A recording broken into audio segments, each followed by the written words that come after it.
You can go to the store and just buy some vegetables, or you could grow vegetables in your backyard. It's much harder to grow vegetables in your backyard, but some people still do it because they like growing vegetables. That will be what work is like, optional. Now, between now and then, there's actually a lot of work to get to that point. And I always recommend people read Ian Banks' culture books to get a sense for what a probable positive AI future is like. And interestingly, in those books, money is doesn't exist. It's kind of interesting. And my guess is, if you go out long enough, assuming there's a continued improvement in AI and robotics, which this seems likely, the money will stop being relevant at some point in the future. Now, there will still be constraints on power, like electricity and mass. The fundamental physics elements will still be constraints, but I think at some point currency becomes irrelevant. Jensen, any thoughts? By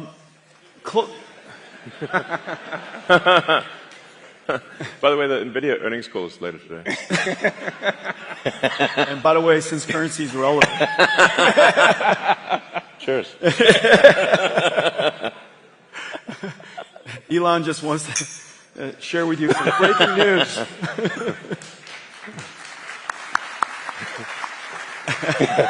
The two of us would like to share some breaking news. Let's see. I would say there's different horizons you could look at. Everybody's jobs will be different. I think that's for sure. How the students learn will be different. How people do their work will be different, obviously, because a lot of the things that we do mundanely or arduously or very difficultly are going to be done very simply. And so we're going to be more productive from that sense. One of the things that I will say is that for most people or a company, if your life becomes more productive, and if the things that you're doing with great difficulty become simpler, it is very likely, because you have so many ideas, you'll have more time to go pursue things. It is my guess that Elon will be busier as a result of AI. I'm going to be busier as a result of AI. And the reason for that is because we have so many ideas we want to pursue, so many things that we still have in our backlog inside our company that we can go pursue. If we were more productive, we can get to those things faster. And so in the near term, I would say that there's every evidence that we will be more productive and yet still be busier because we have so many ideas. One thing that I will say, give you some evidence, is that, and I was just telling Elon about this earlier, radiology, for example, has largely been converted to AI-driven radiology, and there's some really great companies doing that. And the surprising thing is the prediction that all radiologists would be the first jobs to go was exactly the opposite. The trend shows that there are more radiologists being hired now as a result of AI. And the reason for that, if you take a step back, it's because the goal of a radiologist is not to study the images. The goal of a radiologist is to diagnose a disease. Now the studying of the images became so productive, they could study more images, study more modalities, spend more time with the patients. And as a result, they're actually accepting more patients. We're doing more radiology all around the world. We're doing a better job with diagnosing disease. And so that's kind of the near-term outcome of AI and productivity. And we'll see what happens long-term. You know, when currency doesn't matter anymore, just, let me know right before. You'll see it coming. You'll see it coming. We text often, so just yeah, we do. Yeah, just text it out. Well, yeah, let me know. I kind of agree with both of you, because if you look at every technological trend, every general purpose technology has been net new positive for the globe, for humanity, and so forth. And let me share with you two case studies. And Your Excellency, I think it's precisely the reason. The reason for that is because all the great ideas from innovators like Elon, you have so many good ideas that and AI, Jensen as well. Yeah, well, Indeed. thank you.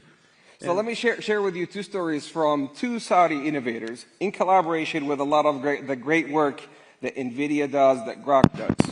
One is Professor Omar Yagi. All right. Let me say that again. One is Professor Omar Yagi, who is... I might need to move the mic. All right. Cool. Okay, come on, we'll share this one. All right. So now... Get close. Let's try this one more time. So one of them is Professor Omar Yagi, who's the first American Saudi to win a Nobel Prize in creating new chemistry. And the way he has done that, he has leveraged your AI accelerators and models like Grok to be able to create new chemistry when it comes to metal organic frameworks. Those are metal ions that are positively charged with organic linkers to be able to effectively create a sponge with 0.33 nanometers pores to capture water from air and also to capture carbon dioxide. The second story has also to do with AI accelerated by Nvidia and with models like Grok, which is nanopalm, which is effectively creating a nanorobot 500 nanometers by 1,000 nanometers to be able to do gene editing, leveraging the CRISPR technology to take out sickle cell disease. Now, in both these instances, they originated 20 years ago in research, but AI was able to really accelerate the outcomes and the outputs such that we can move into new value pools. So I think with every technological trend, humanity is going to always manage to shift to new value pools when it comes to workforce and productivity. But we have some great announcements to talk about here today. Let's begin with you, Elon, the things that we're doing with XAI. Yeah, we're excited to announce that we're doing a 500 megawatt. 500 megawatt. 500 megawatt, yeah. We're doing 500 megawatts. Sorry, Not there's... quite, yeah. Yeah, no, there's 500 gigawatt one, we'll have to wait. That'll be $8 bazillion trillion. Stop that.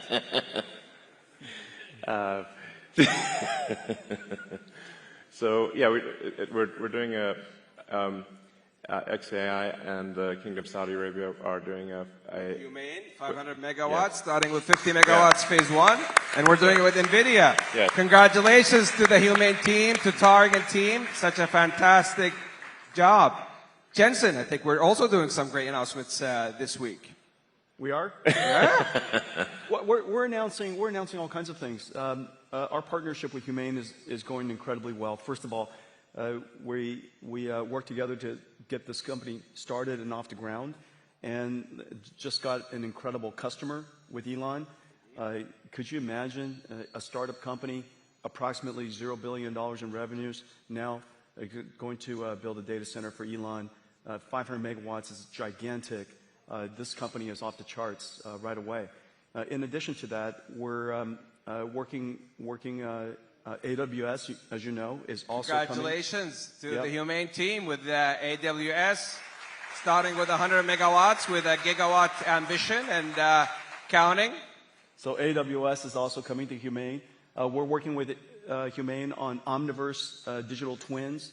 As you know, that AI is not just just agentic AI and chatbots, and cognitive AI is incredibly important to the world.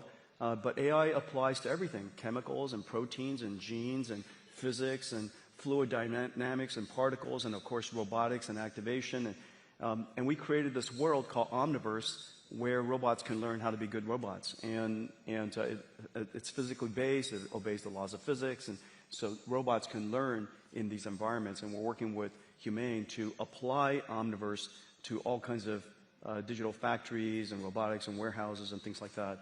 And so that's another. We're also working in Saudi Arabia to build supercomputers to simulate quantum computers, and using our computers to be the controller and the error correction. Quantum error correction requires an enormous amount of computation, and so we're doing a lot of great work there too. So a big partnership with Humane. They're off the charts, off the ground and off the charts at the same time. This is how we walk the talk in the Kingdom of Saudi Arabia in partnership with the U.S. Yesterday, the President and His Royal Highness announced the AI Strategic Framework and Partnership. Today, we're going big with Elon and Jensen. So thank you for those opportunities. Now, they told me I have time for 2 last questions. So last night at the dinner, I got a number of questions because it seems that the schedule leaked. And everybody was giving me hints about the last 2 questions I'm going to do. So the first one was for you, Elon. And there's a big one for you, Jensen. So prepare for that one. AI in space, is that possible? Yes. If civilization continues, which it probably will, then AI in space is inevitable.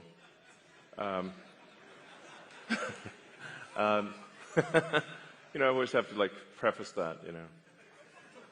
We shouldn't take civilization for granted. We need to make sure to take care to ensure that civilization has an upward arc. I mean, any student of history knows that civilization does not always have an upward arc, and in fact, civilizations have life cycles. So hopefully we are in a strong upward arc. I think we are for now, but we don't want to take that for granted or be complacent. But the way to think of AI in space is that in order to achieve any meaningful percentage of a Kardashev 2 scale civilization, where you're using even a millionth of the sun's energy, you must have solar-powered AI satellites in deep space. So that once you realize, like, once you think in terms of a Kardashev 2 scale civilization, which is what percentage of the sun's energy are you turning into useful work, then it becomes obvious that space is overwhelmingly what matters. Overwhelmingly, the sun only receives roughly 1/2 billionth of the Earth only receives roughly 1/2 billionth of the sun's energy. So if you want to have something that is, say, 1,000,000 times more energy than Earth could possibly produce, you must go into space. So this is where it's kind of handy to have a space company, I guess.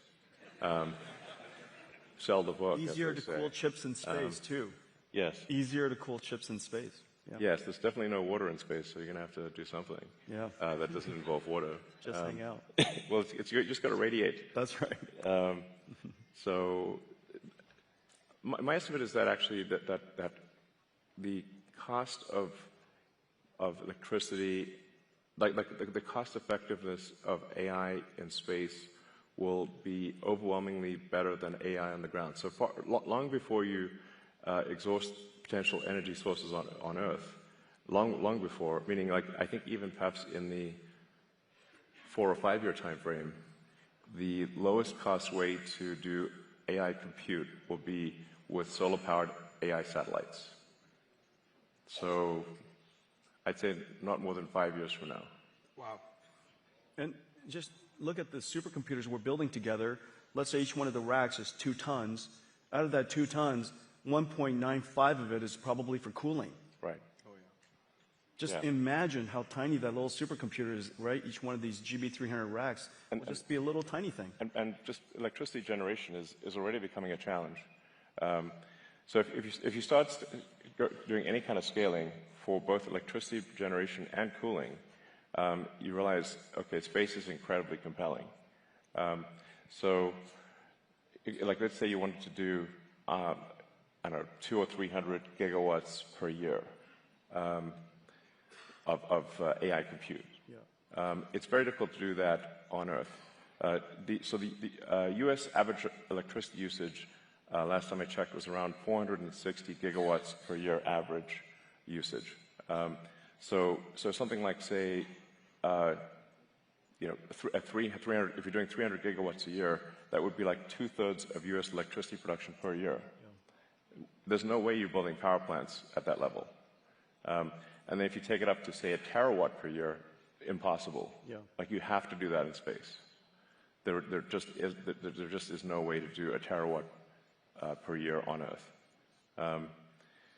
And in space, you've got continuous solar.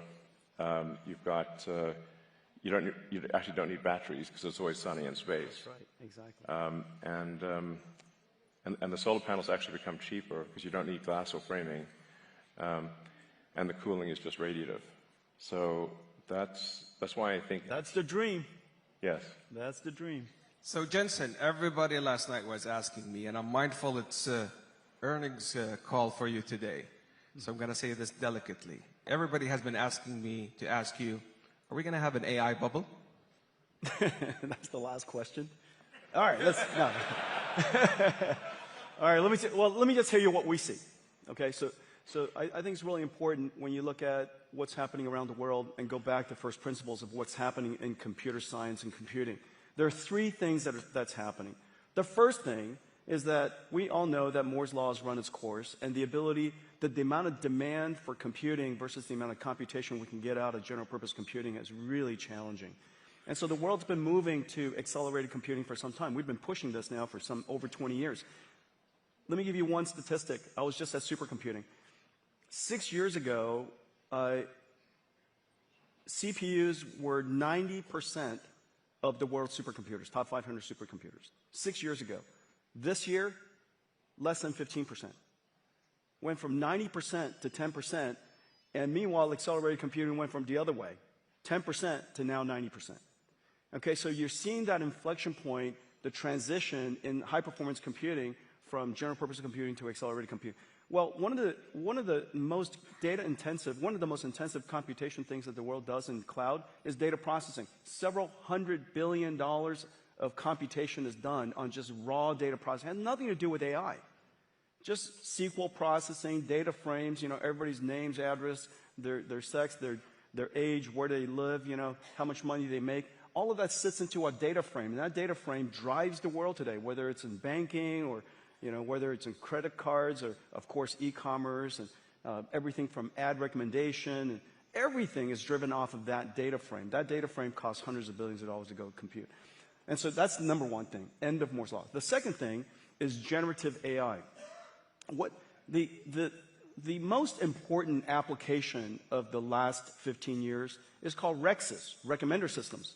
How do we know what information to recommend to us in a social feed? How do you know what ad to recommend to somebody, what book to recommend, what movie to recommend? The internet is so gigantic without a recommender system that a little tiny phone of us will have no chance of ever seeing the right information. That REXs is the engine of the internet today.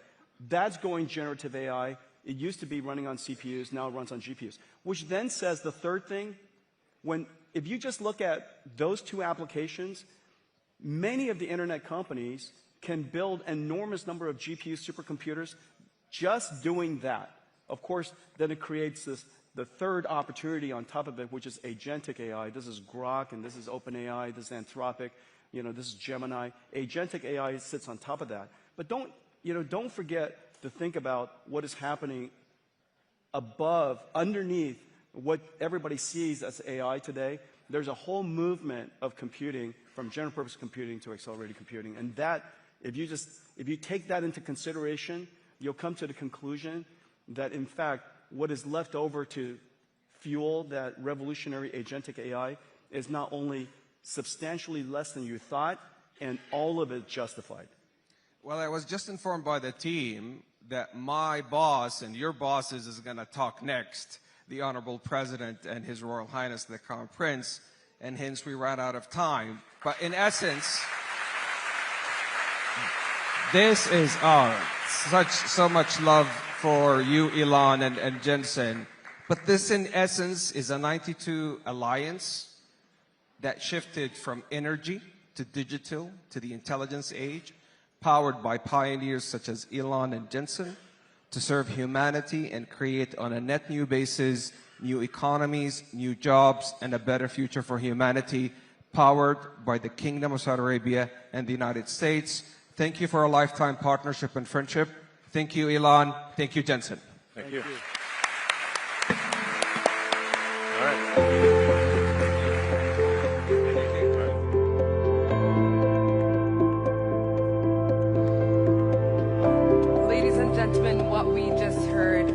Conversation about the future of technology spoken by the people building it. To His Excellency Abdullah Swaha, Elon Musk, and Jensen Huang, thank you for a conversation that did more than describe the future of technology. It actually showed us who's building it and how. And now, ladies and gentlemen, we ask you to remain in the plenary. We will soon proceed with the special address by the leaders. As His Excellency Swaha mentioned, our leaders are about to arrive. So the sponsorship recognition segment will take place after their departure. And I just want to mention that His Royal Highness the Crown Prince Mohammed bin Salman bin Abdulaziz Al Saud will deliver his speech in Arabic. For English-speaking guests, we have live translation devices available for you. Our ground team will be more than happy to assist you. Thank you.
They are not here yet. And then, when they're coming on stage, the music is louder, you will see. When they are ready, they take the picture. After some time, they are on their way there right now. And then they take the picture. When they are ready, they the mic, and then we have to go. Is it only coming through there? Test, test, test. Microphone check. 1, 2, 3, 4, 5, 6, 7, 8. 1, 2, 3, 4, 5, 6, 7, 8. I don't know. 1, 2, 3, 4, 5, 6, 7, 8. Microphone check. 1, 2, 3, 4, 5, 6, 7, 8. 1, 2, 3, oh, there we go. 3, 4, 5, 6, 7, 8. 1, 2, 3, 4, 5, 6, 7, 8. 1, 2, 3, 4, 5, 6, 7, 8. 1, 2, 3, 4. I think that's good. Good. I think we're good. We'll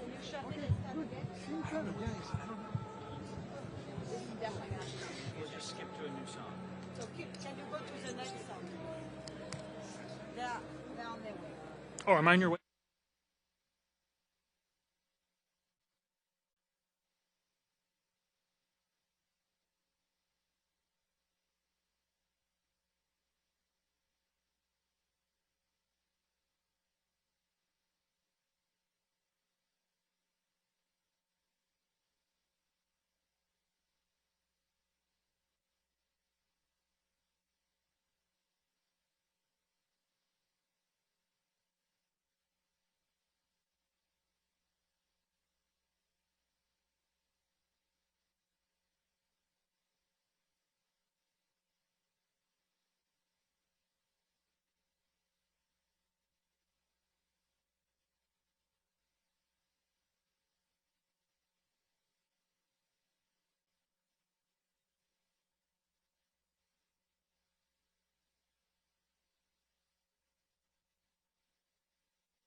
الذي انعقدكم فخامة الرئيس، حيث وضعنا الأسس لشراكة تقوم على النمو والتنويع الاقتصادي والابتكار، كما وقعنا وثيقة الشراكة الاقتصادية الاستراتيجية بين بلدينا في خطوة تاريخية لترسيخ التعاون الاقتصادي. واليوم يسرنا توقيع اتفاقيات ومشروعات استثمارية جديدة تتضمن قطاعات الدفاع والطاقة والذكاء الاصطناعي والمعادن النادرة والقطاع المالي، مما سيسهم في توطيد فرص فرص وظيفية كثيرة في بلدينا والنمو الاقتصادي في بلدينا.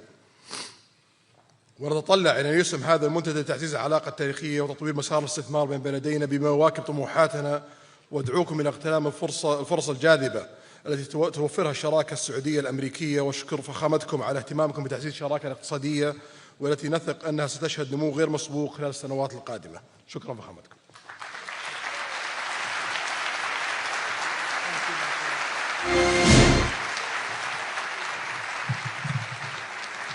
Well, thank you very much.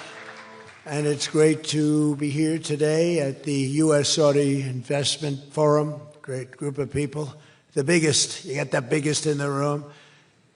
But some of the most talented, maybe most importantly, the word talent, successful and innovative business leaders anywhere on the planet. Whether you have come from near or far, we're delighted to have you invest right here in the hottest country anywhere in the world. Every leader is saying the United States we're the hottest country in the world. We're going to keep it that way too. But this has been, according to those that seem to say it, and I will say it, I would never say a thing like that because I want to be very modest. I always want to be modest as I can. They say this has been the best 9 months that any president has ever had. I'd say that's pretty good, right? But we've had a great 9 months. Now we have to do it more than a few more times. We just have to keep it going. We'll keep it going. I want to thank my friend, a great gentleman, Crown Prince Mohammed of Saudi Arabia, for his bold leadership and deep commitment to the ties between our two countries. Thank you. Thank you. Great gentleman.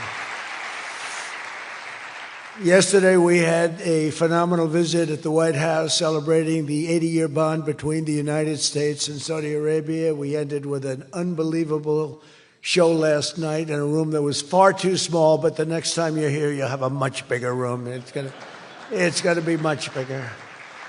I made more enemies last night by not, we had 119 people. That was a record for the room. So they've wanted for 150 years. They've been clamoring for a ballroom at the White House, and we're giving them one. We're giving them 1+, and it'll be something. But you'll be here. You'll be among the first, if not the first, if you'd like. You know, we'll work it out. But you had a lot of people that wanted to be there. They really would have witnessed something that was really incredible. The entertainment last night was incredible, including our great opera singer, but including the military. The talent and the military musically is also incredible. So it was great to be with you last night. I think it was something to behold. We officially designated the kingdom yesterday as the major non-NATO ally. That's a big deal. That's actually a very big deal.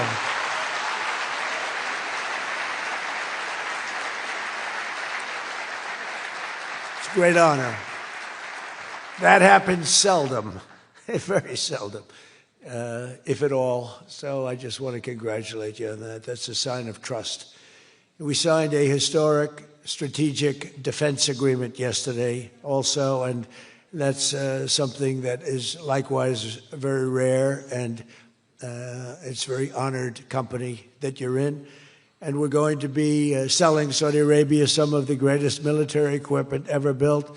We build the best military equipment in the world by far. That's why we do the most business, including nearly 300 American-made tanks is what you're buying, among many other things, the airplanes, and we're working on getting that approved very quickly. It's already approved, but don't worry.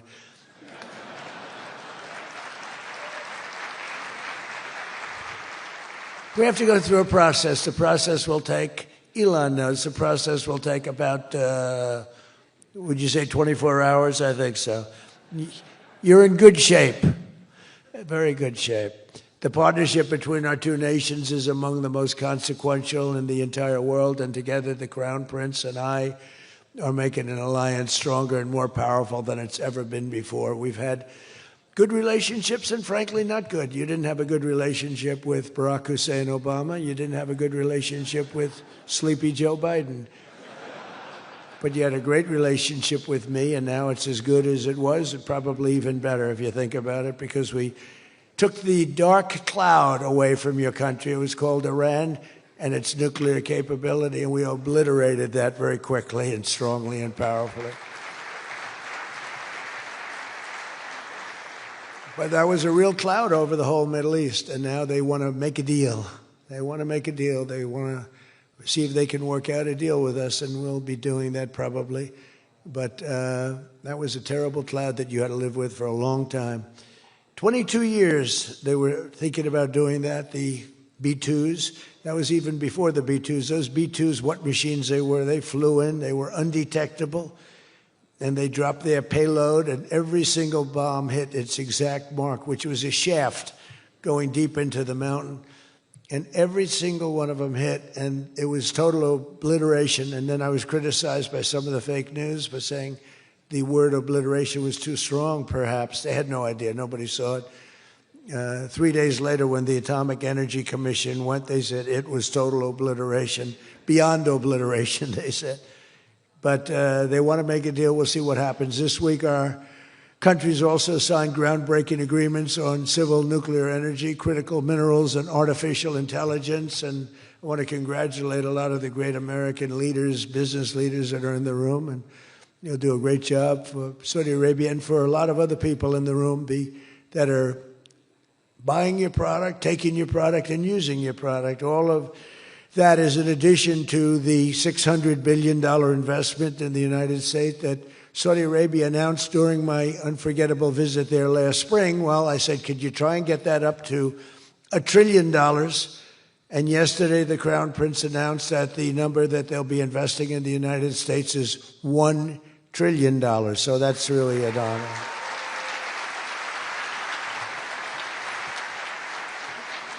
And we just took a picture backstage with some of the great business leaders and some of the great people, friends of mine from your country, and beautiful picture. And while we were taking the picture, I said, could you make it 1.5 trillion? So he's got something to think about. I don't know. We'll get something. I think we'll get something, Scott, right? But many of you in the room are playing a key role in making these projects happen, and we're told that $270 billion in agreements and sales are being signed between dozens of companies, and that's just happening today, $270 billion. That's big stuff.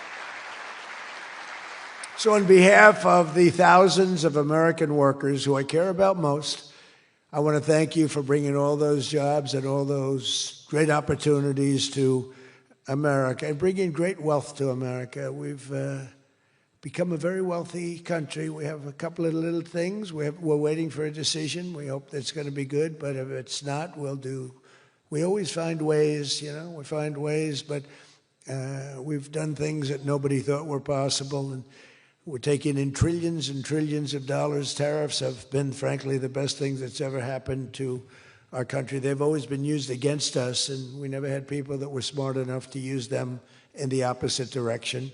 But now you do, and we have taken in trillions of dollars, and it's been absolutely amazing. We're going to be doing a dividend to the people, low and middle income, moderate income people, of at least $2,000. In addition to that, we'll be paying down debt very substantially. It's the kind of money we're taking in.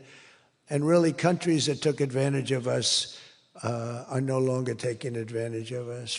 Some of our friends treated us far worse than our enemies on trade anyway, and we've got that all straightened out. And everybody's happy. They respect us again. It's like one of those things. I think they like us better, and they actually respect us, and it works out much better for us, too. But I especially want to thank our numerous Saudi friends here today, including the ambassador to the United States, a friend of mine, Princess Rima. Thank you very much. Great job. Great representative you have. You sent a good representative. and many distinguished ministers and members of the cabinet, governor of the Public Investment Fund. Where's Yasser? Yasser's here someplace. Sometimes I see him dressed both ways. I don't know. It's cooler that way. I'd dress that way if I could. Yasser's terrific. He's a terrific man, actually. So thank you very much, Yasser. And Secretary Scott Bessent, who's been fantastic. Where's Scott? We're thinking about him for the Fed, but he wants no part of it. He likes being Secretary of the Treasury. I think we'll leave him. So let's cross your name off, right? Officially, right? Remember, you said that. I love the Fed job. To me, it's the easiest job in the world. You play golf for 28, 29 days, then you go and make a little speech, tell everybody, in the case of the current guy, the wrong information because he has no clue. But if you have good instincts, you know, it's all based on instincts. I see they want to hire 3,000 economists, 3,000, to report to the Fed chairman. What are they going to do? Take all this information? 3,000 economists. That's why they're spending $4 billion on renovating a building that should have cost $25 million to do. They should have spent $25 million. They're building a basement into the Potomac River. I could have told them that's very tough to do and it doesn't work and it's very expensive. But they're up to $4 billion headed by this clown. But we have 3,000, think of it. They want to hire 3,000 economists. So they took a poll and they interviewed 71 people. And of the 71 people, 2 people got it right. 2 people. One was a great economist whose name I won't tell you because I don't like him personally, but he is good.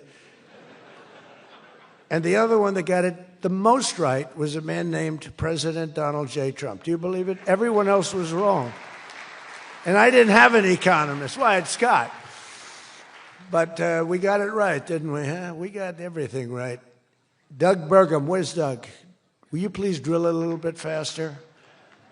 Between him and I'll tell you, you and Chris was great on television, and he's setting records. They're setting records, but I'll never be satisfied. Drill, you know, we got elected. Drill we must, I called it. Drill, baby, drill.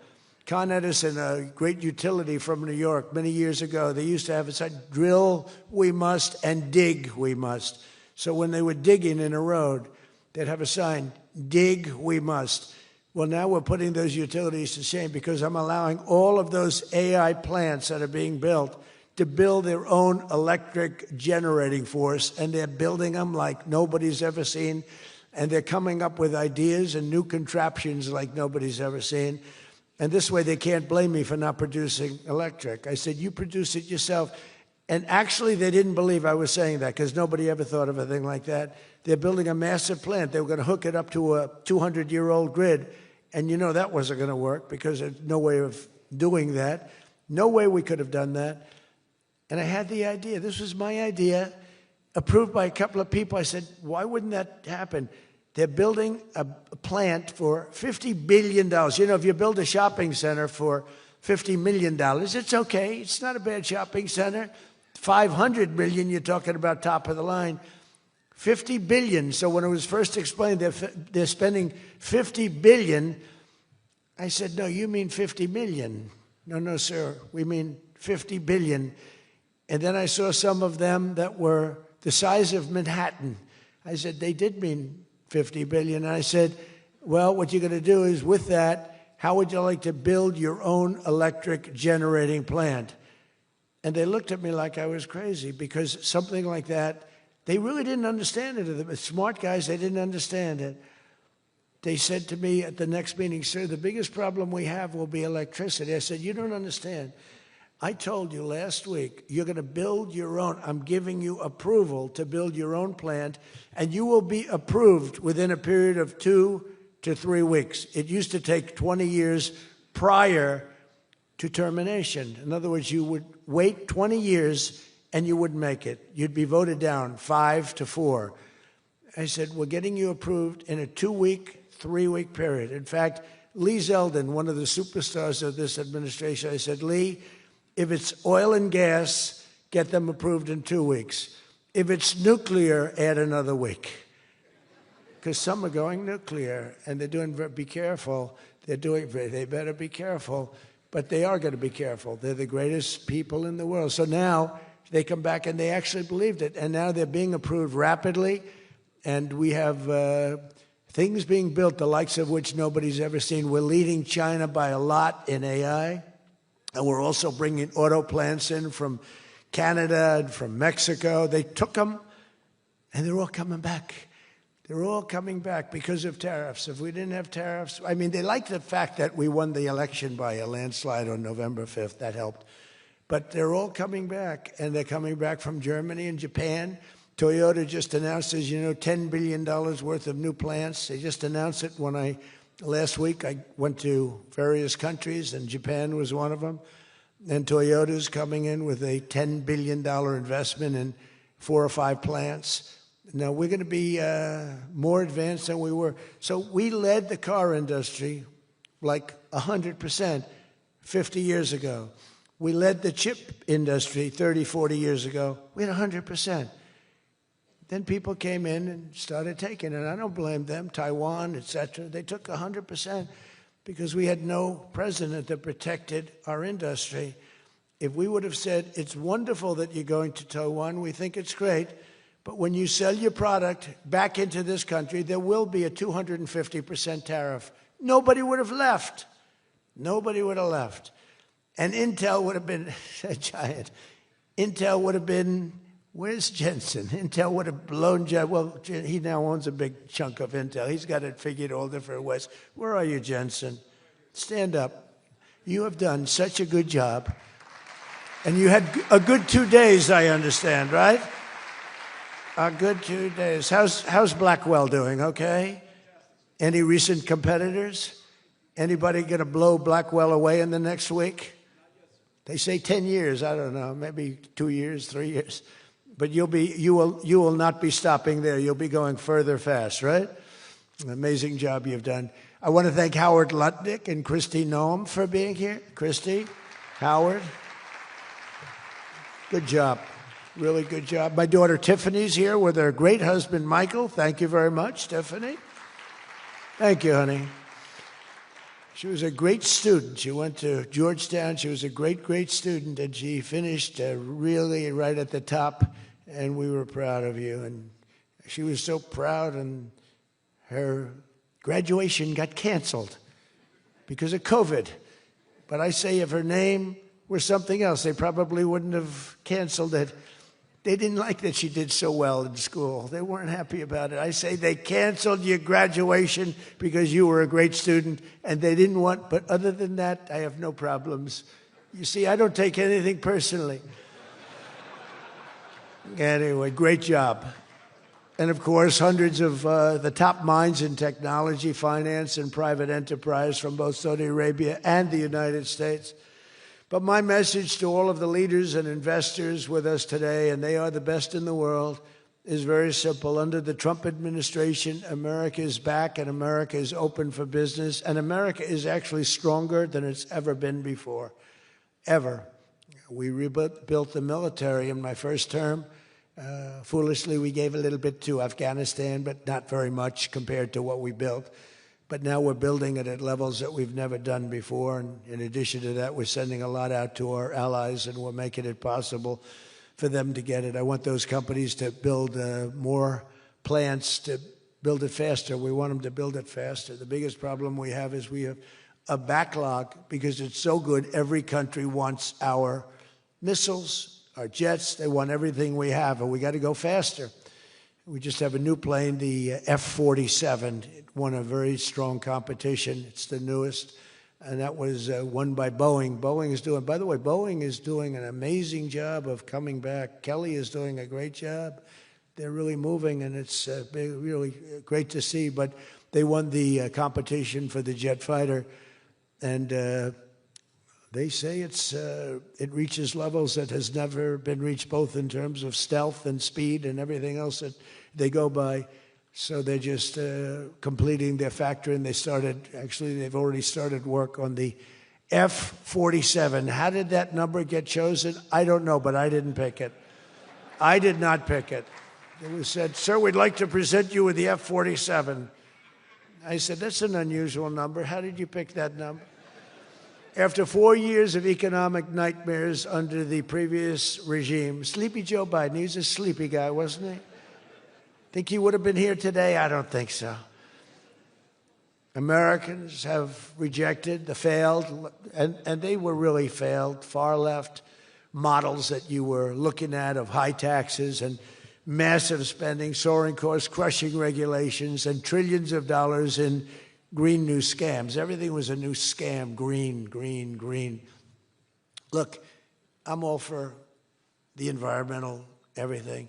I'm all for climate change. You know, they have new word, climate change. It used to be global warming.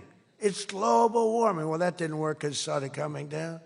They did the global cooling thing. Then they just said, we can't keep up with this. It's too much. So we'll go, perfect words, climate change. They're covered. If it rains, if it snows, if it's warm, it's climate change is destroying the world, remember? The world was supposed to have been gone 2 years ago. They gave us 12 years, Howard, to live, right? 12 years. But that was 14 years ago. The world was going to burn up, but it got actually much cooler. They know these people. It's a little conspiracy out there. We have to investigate them immediately.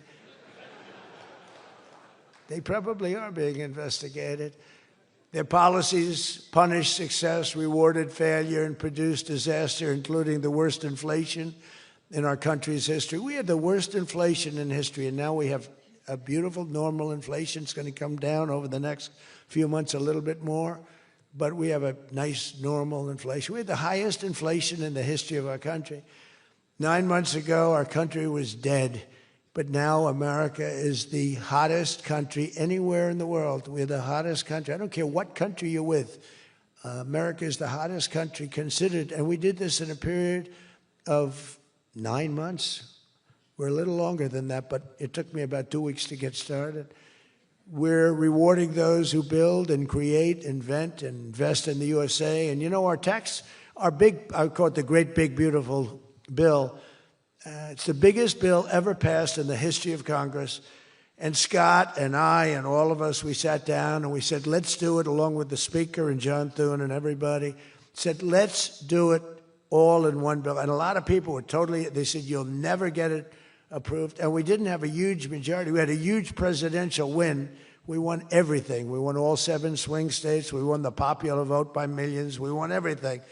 But the one thing, we won one, it's called districts. The country has districts, and we won in terms of districts 2,750 to 550. And that's the most, that's why when you see the map of the election, it's the whole country, it's all red, and it's pretty amazing. 2 little blue streaks on the right and on the left, and they're very little and getting smaller. But it's been, you know, it's been pretty amazing. But in 4 long years, Joe Biden secured less than $1 trillion. In 9 short months, I've secured $18 trillion to rebuild our factories, create hundreds of thousands of jobs, and bring back those beautiful words, made in America. So think of that. He did less than $1 trillion in 4 years, and in 9 months, we've done more than $18 trillion, okay? That's called success. And we think that by the end of the first year, it'll be over $20 trillion. So, and thank you very much. You helped with that little boost you gave us, that little increase. We appreciate it so much. We appreciate you. So it's just one example. Under the deals being signed this week, workers at GE Aerospace, I think he's here. Where is he? Stand up. What a job you've done with your new engines. And where are you? You're there.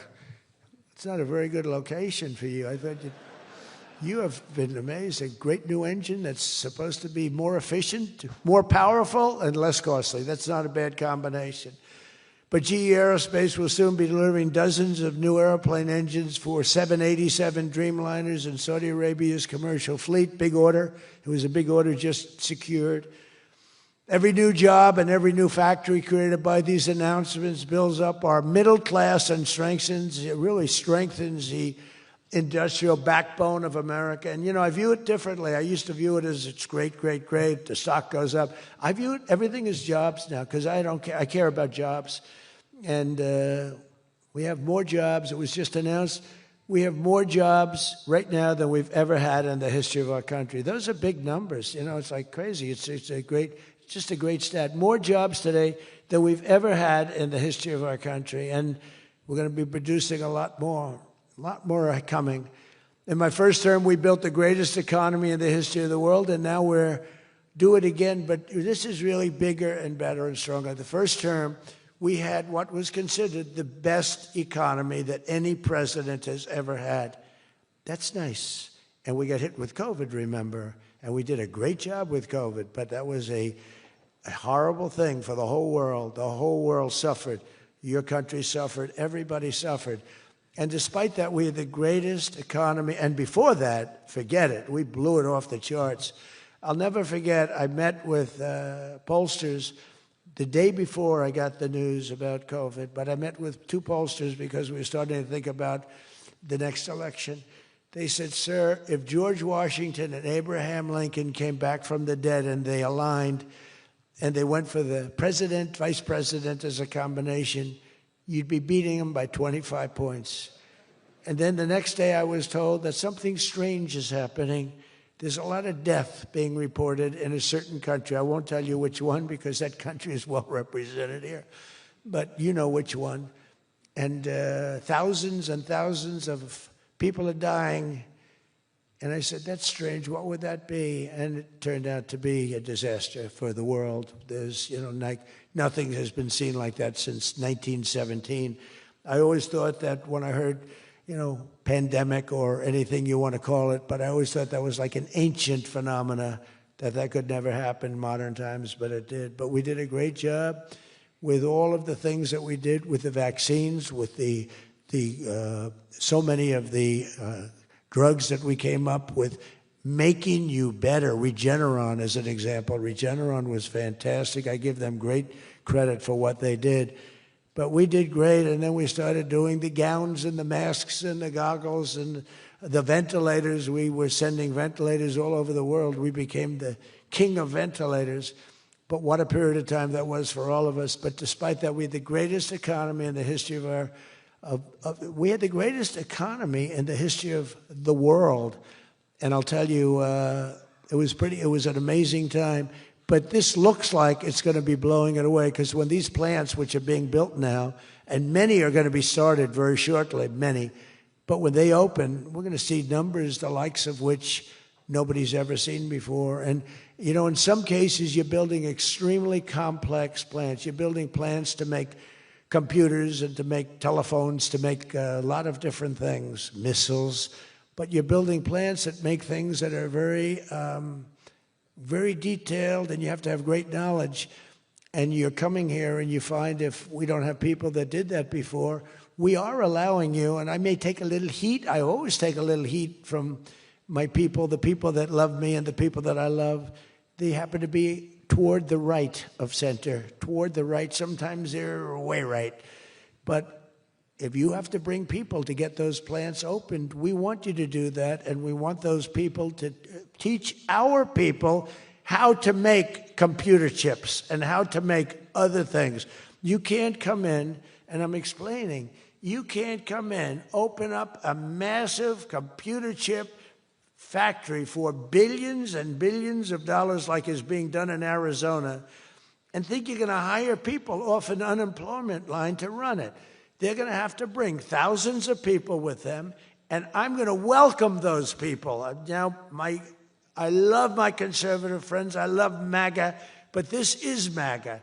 And those people are going to teach our people how to make computer chips, and in a short period of time, our people are going to be doing great, and those people can go home where they probably always want to be. You know, when people are born someplace, they tend to want to go, and we have the greatest country in the world, but they want to go.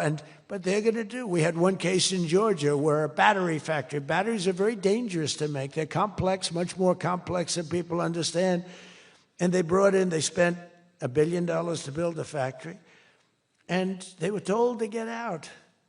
And I said, stop it. Don't be stupid. And we worked it out. And now they're teaching our people how to do it. But they're going to have to spend, Jensen, I don't think you can open up a big plant with your friend from Taiwan where we're going to have 40 or 50% of the computer chip business at I don't think you can do that with people that don't even know what a chip looks like. Do you agree with that? So somehow, you know, the people that are against this are really, really smart. They're unbelievable patriots, but they just don't understand. Our people have to be taught. This is something they've never done. And we're not going to be successful if we don't allow people that invest billions of dollars in plant and equipment to bring a lot of their people from their country to get that plant open, operating, and working. I'm sorry. So my poll numbers just went down, but with smart people, they've gone way up. They've gone way up. And I mean that. So for those of you that are doing the plants, you're going to have all the help you need, and you're going to do a great job. And you're going to teach our people how to do it, and our people are going to be just as good as your people ever were in not such a long period of time. Since the election, the stock market has set, and this is a little more than 9 months, 46 all-time record highs. And the growth is now amazing, and it's lifting up the Americans and American economy like nobody's ever seen before. It's the biggest. There's never been a period of time like this. Wages for hourly workers are rising at the fastest pace in 60 years, and real wages for construction workers are up $2,200 a year, and that's good, and that's spending. They're going to spend. They're going to buy many of the things that you're making. In 9 months, we've lifted over 600,000 Americans off food stamps, and that's happening rapidly. You know, when we had the problem 2 weeks ago on the SNAP, and they talked about all of this, the numbers. So when I left, which was a rigged election, by the way, but that's okay. You know, they used to go crazy. I'd say rigged election. Oh, nobody complains anymore because now they realize it was, and it's been proven, and it continues to be proven. But when I left, that number was $7 billion. Now it's $47 billion. That's Biden. So if you think about it, if Kamala, who's the same basic thing, grossly incompetent, he was incompetent, they're all incompetent because their policies are incompetent. Open borders, men playing in women's sports, transgender for everybody. I mean, they got the worst policy. I don't talk about it too much because if I talk about it, they might change. So, no, I don't talk about it. I tell people, don't talk about it. Wait till 2 weeks before the election and hit the hell out of them. Right? We talked about that, right, Elon? He said, we wait 2 weeks before. It's almost like you're at a war. Don't shoot yet. Don't shoot. Hold your fire. The enemy's rushing. Hold your fire. Don't shoot. Okay, now you can go. 2 weeks before. But I watched a guy the other day, a congressman, fighting for men playing in women's sports. And the new weightlifting record for a certain weight was just set. The man was 119 pounds higher than a woman champion who was a phenomenal champion. Beat her by 119, and he was an average lifter prior to transitioning. A lot of the Saudis are sitting here saying, what the hell is he talking about transition? They don't do a lot of transitioning. They're sitting here, the Saudis are saying, what is he talking about? They're saying, what do you mean women are playing against men? No, that doesn't happen, does it? Yeah, it does. These people are crazy. 1.9 million more American-born workers are employed today. Think of that, than when I took office. So we picked up almost 2 million workers, and more Americans are now working, as I said, than at any time in the history of our country. Under Biden, 1 out of every 4 new jobs went to increase the size of the federal government. So in other words, 1 out of 4 was a federal worker. Well, I love our federal workers, but that's not the way you can build a country. It's a short road to a disaster. Under my administration, 100%, think of that, of all new jobs created came out of the private sector. In fact, the federal government, we cut thousands and hundreds of thousands of jobs out of the federal government. Now, if I wanted to do something for purely political reasons, I'd say, Susie, let's hire a couple of million federal workers. And you know what happened? Unemployment is unbelievable. We don't do that. They did that. They used to hire workers in order to fudge up the numbers. The federal workers. By the way, Susie Wiles, most powerful woman anywhere in the world by the biggest, most important magazine. Susie Wiles, she had a father, Pat Summerall, the great announcer, football. He was a great football player, became an even greater, the voice of the NFL, and he was supposed to be a tough cookie, and I believe it 100%. Most powerful woman in the world. She can take out a country, take out a country with one phone call. That's power. I don't know if I could do that, but she could. Thank you, Susie. Do you feel good about the job you're doing? Huh? She's never going to be satisfied. She's doing a great job. We're also making incredible strides to make America affordable again. That's a new word that they're using. Affordability, they talk. They had the worst inflation in history. They had the highest prices in history. The country was going to hell. The only thing that we're going up in is our stock market, okay? The only price that we really have, I mean, we're bringing prices down, but they came up with a new word, affordability. And they look at we were all about affordability, and everyone assumes that that meant that, no, their prices were high. If you look at the numbers, since I took office, core inflation is now below 2.7%. It was at numbers that nobody had ever seen before with them. Walmart just announced that the cost of their standard Thanksgiving meal is reduced by 25% this year from last year. So they make, look, the Democrats, I don't know, some of you are probably liberal Democrats. I don't know about in your country. I don't know if you know that word, liberal. The word liberal doesn't exist. But they have a new word now. You can't use liberal. You have to use the word progressive. And I don't like using it. It's a beautiful word, progressive. Progressive, that's not them. They're regressive. No, they're regressive. Think of it. So if I don't get in, we have $20 trillion. Let's say she gets in. Instead of $20 trillion, you'd lose $10 trillion, and your welfare and other benefits would go up by 30%. Look at SNAP. Look at what happened there. From 7 million to 47. From 7 billion to 47 billion. It would be that. So we would lose business. Countries and companies and people would flee our country. They would flee, and all of the other things would go up. In other words, would end up with a shell of a country, and I'm being nice when I use the word shell. This country would have been in big trouble, and I don't want to get him in trouble, but that gentleman right there, the most respected man in the room, that's today because we're here. Most respected man, I have to say that. Don't worry, when I'm with other countries and the leaders sitting there, I say the same about them. Don't worry. Don't get carried away. No, the most respected, one of the great leaders, he told me when I was in his country, he said, and I use it all the time. Sometimes I refer to him because I have great respect for him. I figure it sells better. But he said exactly these words. He said, it's amazing what you've done. 1 year ago, your country was dead. And now you've got the hottest country in the world. You were the first one that said that. And I've used your name hundreds of times. I use your name, I say, that king of Saudi Arabia said. But anyway, but it's true. We were a country that was in really bad trouble. We were a country that would have been dead, I believe, within a year or 2 years after the election. We were headed in a very bad direction. And now we're headed in the best direction, I think, that we've ever been headed. According to the USDA, Turkey is down, think of that, 33%. And I'm not talking about the country of Turkey. He's doing fine. Erdogan is doing good.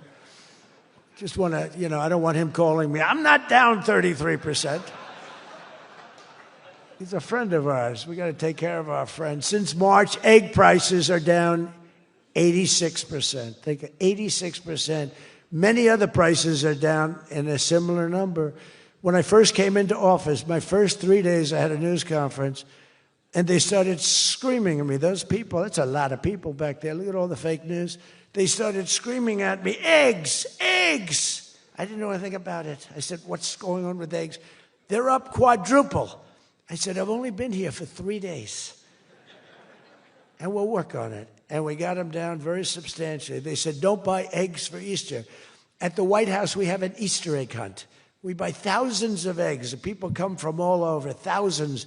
They asked me, sir, would it be possible this year to buy plastic eggs? I said, I'm not buying plastic eggs. The kids are going to pick up an egg. They're going to, what the hell kind of an egg is this? And we bought maximum number of regular eggs, and we got the prices. Brooke Rollins did a great job, Department of Agriculture. She did a fantastic job. And eggs are way down now. Mortgage rates are down despite the Fed. I mean, Scott, you got to work on this guy. He's got some real mental problems. No, there's something wrong with him. It's just sweet. I'll be honest, I'd love to fire his ass. He should be fired. Guy's grossly incompetent. And he should be sued for spending $4 billion to build a little building. I'm building a ballroom that's going to cost a tiny fraction of that, and it's bigger than the whole thing put together. You got to work on him, Scott. The only thing Scott's blowing it on is the Fed. Because the Fed, the rates are too high, Scott. And if you don't get it fixed fast, I'm going to fire your ass, okay? I can't tell you, Scott, sir, don't fire him. Sir, please don't fire him. He's got 3 months to go. Don't fire him. I want to get him out, Scott. Please. He's the voice of reason. You're very lucky you have him, I'll tell you that. Done a good job. I think Howard's a little bit more for firing him. Right, Howard? I think Howard would say, get him the hell out of there. Anyway, well, congressional Democrats wanted the largest tax hike in history. They wanted to raise your taxes by 42%, 44%. I proudly gave you the largest tax cuts in American history. Don't forget, the great big beautiful bill doesn't kick in until January 1st. So all these numbers that you're reading about, all these great numbers, that's without the tax cuts. The tax cuts take effect on January 1st, and that's no tax on tips, no tax on overtime, and no tax on Social Security for our great seniors. Even people that go buy a car, they've never had this. You know, middle-income people don't know what the word deduction is. They don't know. This room, they live on deductions. Me too. How much of a deduction do I get? We all live on it. Middle-income people, they don't know about that. They don't really have deductions. We're giving them a deduction on the interest if they buy a nice Tesla car and they borrow the money. You're so lucky I'm with you, Elon. I'll tell you, you are. Has he ever thanked me properly? Although I do let him buy other than electric cars, but these are minor details. You know, we had a mandate, which even Elon thought was ridiculous, that everybody has to have an electric car by 2030. And once, fortunately, he said, that's a ridiculous thing. So I keep quoting, but I'm giving them a deduction. Now, Elon would like to have it differently. A deduction only if you buy a Tesla, right? But we'll let it be for everybody. But think of it. You get a deduction on the loan, on your interest payment. I think that's going to be an unbelievable boon to car sales. I think it's one of the biggest things, and we'll see, but I think it's going to be. And the biggest thing I've done for business and jobs is deductibility, where all of that money that you're spending, 100%, think of it, expensing for all new equipment purchase, factory construction, including structure. Every single thing you're allowed to deduct, expensing 1 year. And that's what made our first tax bill, in my opinion, more than anything else, bringing your money back in. We have that, we have everything. Trillions of dollars, hundreds of billions, but trillions of dollars. Apple alone, Tim Cook brought in hundreds of billions of dollars. You couldn't do it under the old tax code. You'd have to pay so much tax. And just the bureaucracy of it, we made it very simple. We charged a fair rate, and we took in billions. Well, we have that. But the expensing, to me, was the thing that made it so successful. And the other thing is all of those tax cuts that we got, that was the largest tax cut in history. On top of adding to those cuts, we extended the original tax cuts. If we didn't extend, you would have had about a 58% tax increase from that point, and we were able to get that extended. So I want to thank the Speaker of the House, and I want to thank John Thune. And a lot of people thought that bill, because we put everything into that one, we took 4 years' worth of things, and we put them into the great, big, beautiful bill. And we got it passed. It was close, like about a quarter of a vote. It was on fumes. We thought for a couple of moments we were not going to be able to get it. Then we would have had to have it in 9 or 12 or 14 different bills. And I don't think we would have gotten many of them approved. We would have gotten some easily approved, but some we would have gotten no votes on. By putting it all together, we got everything.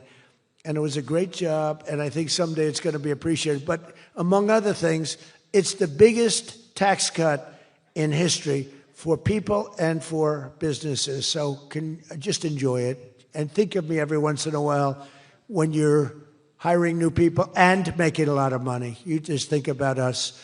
But I'm cutting a record number of job-killing regulations. That's the other thing. And I've already slashed more than $1 trillion worth of regulations this year. My last term, I gave the largest regulation cut in history, and now we're doing it again. In fact, for every new regulation, they're mandated to cut 10. And so far, it's for every new regulation, they've cut 30. So they have the idea. And very importantly, we stopped Joe Biden's radical crusade to kill oil and natural gas. Somehow, I don't think Saudi Arabia would like me too much if we decided to kill oil and natural gas. There's nothing like it. It works. Windmills don't work. Other things, I don't want to get into it too much, but they don't work. What does work is natural gas, oil, nuclear, and other things. But the windmills are a disaster. I am the biggest negative person on windmills. They ruin your locations. They ruin. When I look at some of these countrysides that are littered with windmills, and every time it goes around, you lose money. The country loses money. It's a disaster.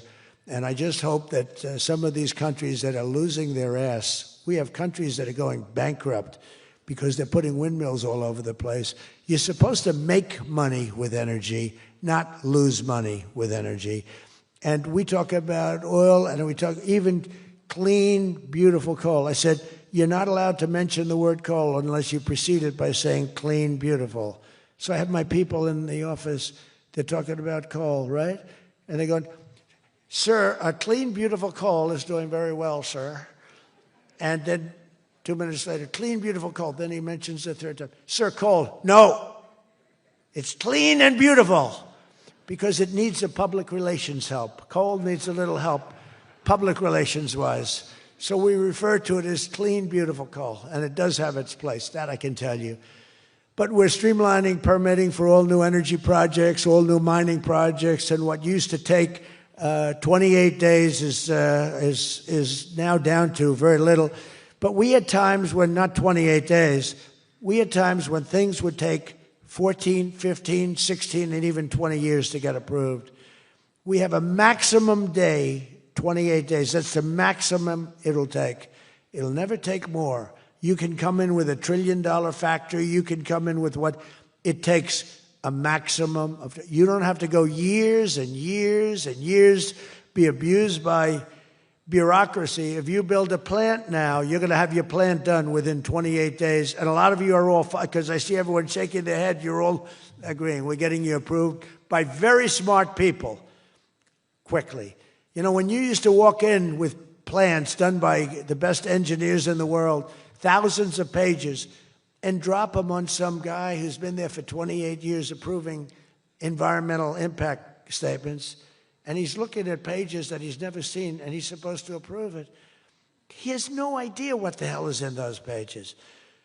So we know what we're doing. We're going to get maximum is 28 days. That's why we have so much under construction, and people can't believe it. They can't believe it. And again, remember what I said, most important thing, you're building your own electric plant. You're really becoming a utility in addition to doing what you're doing.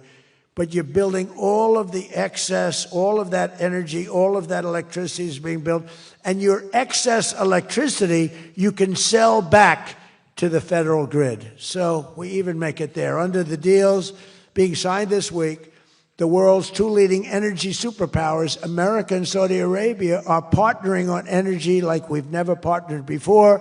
American Saudi companies represented here today are joining on liquefied natural gas, infrastructure, constructions, and making both of our energy sectors, our sectors are becoming so strong. Just a quick story. In Louisiana, when I first time I got there were two massive LNG plants. One was under review for 14 years and was being rejected. The other one was for 18 years. The people of Louisiana, Doug, you know exactly what I'm talking about. And one was $20 billion, one was $24 billion, like the biggest things, like 3 Empire State Buildings lying on its side. It was massive. And I said, whatever happened with those plants? Well, sir, they're under review. How long has it been? 14 years and 17 years. And they had given up. Massive investments were being made by other countries and the richest people. They couldn't get them approved. I got myself involved. Right, Doug? The first one, I got approved in one day. The second one, I got a little cocky. I took my time. It took me 1 week. And they're both operating today, and they're tremendously successful. I got one, think of it. After 14 years, I was in office. I got involved. I got it done in 1 day. And it's been a tremendous success and made a lot of money for our country and for a lot of other people. And the other one took 1 week to get done. That one was under review, I think, for 14 or 15 years, both of them. So I'm very proud of that, actually. I also proudly ended the ridiculous Biden-era restrictions on artificial intelligence, and we will work closely with friends and partners like those in this room to build the largest, most powerful, most innovative AI ecosystem in the world, and we are going to work it so that you'll have a one approval process, not have to go through 50 states in the United States. You know, you can't go through 50 states. You have to get one approval. 50 states is a disaster because you have one woke state and you have to do all woke. You'll be back into the woke business. We don't have woke anymore in this country. It's virtually illegal. But you'll have a couple of wokesters, and we don't want to do that. We want to get the AI done, and I'm working with David. David's done a fantastic job. If he's here, I think he is. He is. Thank you. David's done a fantastic job. But we want one approval, one, and hopefully you have the right guy in the federal government. Hopefully you have the right president, but you have one approval, one approving body, not 50, not, hundreds of people all over the country looking at what you're doing. And basically you're forced to take the worst and the most onerous, right, Jensen? Are you happy with that, Jensen? Thank you. If Jensen's happy, I'm happy. But what's very important, we have to do that. And we have a couple of very good, very well-meaning senators that think every state should have a right to approve. We're not going to do that because that will not allow you to do what we have to do. And we'll get that straightened out. Together, the United States and Saudi Arabia are unleashing really the most incredible new prosperity together. And we're also making history and forging peace. And I've settled 8 raging conflicts, 8 wars. I've settled 8 wars. I have one to go. You know what that one is. I thought that was going to be my easy one because I have a good relationship with President Putin, but I'm a little disappointed in President Putin right now. He knows that. I thought that was going to be the easy one. I settled one war, 36 years. I got it done in 1 day. I had another one, 32 years, millions of people killed. Even Congo and the Rwanda, they had 10 million people killed. It was out of control. I got that settled. I have a man's father who happens to be in this room doing a great job, right? Got that settled. I settled 8 wars. And I'll tell you, His Majesty would like me to do something very powerful having to do with Sudan. It was not on my my charts to be involved in that. I thought it was just something that was crazy and out of control. But I just see how important that is to you and to a lot of your friends in the room. Sudan, and we're going to start working in Sudan. I didn't think that that was one that was going to be so easy to do, but we're going to start working. Mohammed said, yeah, thank you. Thank you to you. No, it wasn't on my charts because I'm good at settling disputes, and I've always been. I've done very well with that over the years, even before this. But you know, I was talking about the different wars, and it's, look, India, Pakistan, they were going to go at it, nuclear weapons. I said, that's okay, you can go at it, but I'm putting a 350% tariff on each country, no more trade with the United States. No, you can't do that. I said, I'm going to do it. Come back to me, and I'll take it down, but I'm not going to have you guys shooting nuclear weapons at each other, killing millions of people, and having the nuclear dust floating over Los Angeles. I'm not going to do it. They said, we don't like that. I said, I don't care if you like it or not. So I was all set. I told Scott, 350% tariff to settle that war. If you don't, we'll make a nice trade deal. They were in the midst of a deal. Now, no other president would have done that. Another guy would have, like Joe Biden, doesn't even know what countries we're talking about. He wouldn't have any idea. There'd be no tariffs, no nothing. Just the whole world would go to hell. But no, I used tariffs to settle all these wars. Not all of them. 5 of the 8 were settled because of the economy, because of trade, because of tariffs. So I did this. But, and then I'll tell you what, the Prime Minister of Pakistan called me. Thank you very much. He actually said, I saved millions, and he said it in front of Susie. He said, President Trump saved millions and millions of lives. He doesn't even know that, but he saved millions of lives, and he talks about it. And I got a call from Prime Minister Modi saying, we're done. I said, you're done with what? We're not going to go to war. I said, thank you very much. Let's make a deal. But I saved a lot of people, millions of people, on many other wars. Azerbaijan, you know what was happening there? I settled that. That was going on for many, many years. Actually, Putin called me. He said, I can't believe you got that one settled. We've been trying to settle that one for a long time. I said, don't worry about that. Just let me settle your frickin' war, okay? You don't have to help me. I don't need any help. I need help with your war. And it'll get done. But working with the Crown Prince was amazing because he mentioned Sudan yesterday. And he said, sir, you're talking about a lot of wars, but there's a place on earth called Sudan, and it's horrible what's happening. And I viewed it as being just sort of a freelance, no government, no this, no that. And he explained the whole culture and the whole history, and it was very interesting to hear. Really amazing, actually, to hear. And, you know, we've already started working on that, okay? He said that would be the greatest thing you can do. That would be greater than what you've already done. That was your expression. Is that a correct expression? Pretty good. So we're working on that. We started about 30 minutes after you explained to us the great importance of that. I view it differently now than I did just a day ago. But we also... as you know, we had a historic ceasefire. We ended the war in Gaza. And 2 days ago, incredibly, the United Nations Security Council backed the Trump peace plan. And we have a great peace plan. We have peace in the Middle East. This is a strong peace, too. They say, oh, it's tentative. It's not. This is a very strong peace. We have 59 countries signed on. And when there's problems, I'm getting calls from countries. They want to go in and lead the fight to solve the problem if we have any problems. But right now, it's looking very good, and they endorsed the United Nations, what's called the Board of Peace, chaired by a person called Donald J. Trump. I accepted the chairmanship. They asked me to be chairman.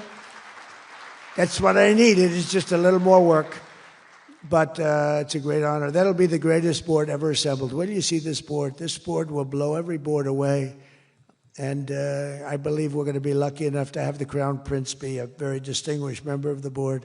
But we're going to have the heads of the Board of Peace, and I think it will go long beyond Gaza and the Middle East. I can see that going long beyond.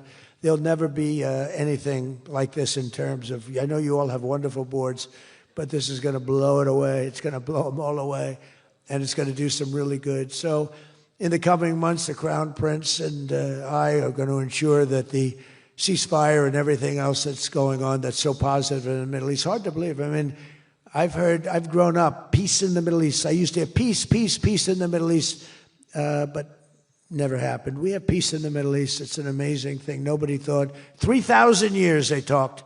Nobody thought it would happen. In just 9 months, our administration has achieved more than most other administrations achieve in 8 years. And we're leading again in just every country. We want to win. We want to win for you. We want to win for ourselves. We want to help our allies. We want to change our enemies. We want to change our enemies. I'm being nice when I say it that way, but we want to change them. And if they don't change, we're going to be nasty. But hopefully we're not going to have to be nasty. But we want the world to prosper. We want the world to be safe. Our alliances are flourishing like they haven't before. And, you know, they're respecting America again. They didn't respect us. We were like a bunch of stupid people. We had a president that couldn't get up and talk, couldn't walk up a flight of stairs. We had people that didn't know what the hell they were doing. We were an embarrassment all over the world.